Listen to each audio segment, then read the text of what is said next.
Dear students, in this session we will see about the balancing of radial engines.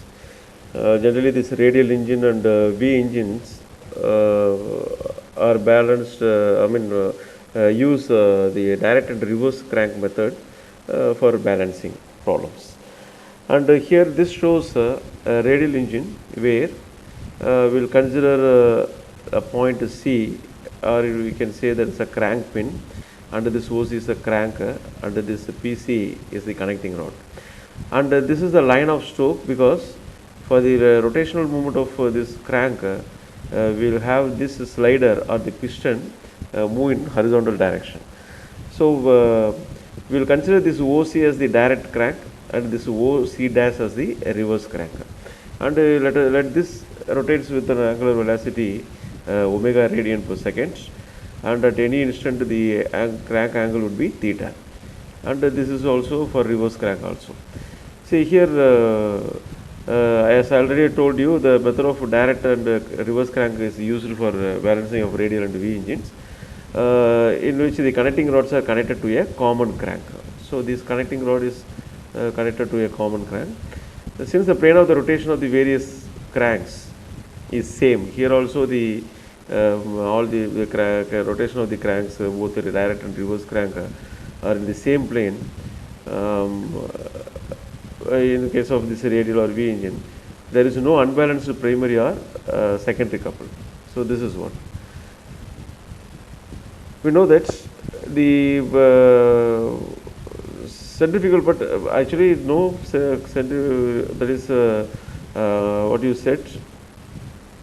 That is no unbalanced primary or secondary couple, but it will have primary and secondary forces. And here, considering the primary forces, the primary forces is m omega square r cos theta. It is equal to the component of the centrifugal force along the line of stroke. So along the line of stroke, the horizontal component of the centrifugal force m omega square r has to be taken. So it becomes m omega square r. And here the mass attached at pin C, crank pin C, can be considered as m. Since we have considered the reverse crank, so we will divide the mass into two parts, which is m by 2 and m by 2.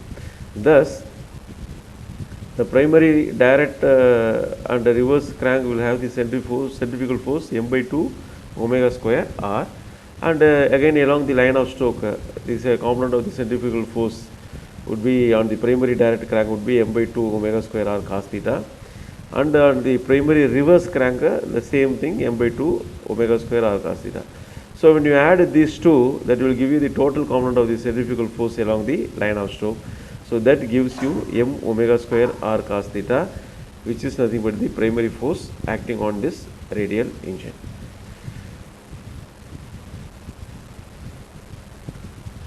Here, when you consider the secondary forces, here as we did earlier, this omega is replaced by 2 omega, and r by n is replaced by r by 4n. So we will and theta by 2 theta. So we will get the secondary force. So here also we are considering secondary direct crank and the secondary reverse crank with an inclination of double the angle of the primary forces 2 theta, and the twice the angular velocity, etc. So now this is what for secondary effects, the mass of the reciprocating parts may be replaced by two masses as we did earlier at D and D dash, such that OD and OD dash, that is the secondary crank length, is imaginary crank length or secondary crank length as r by 4n.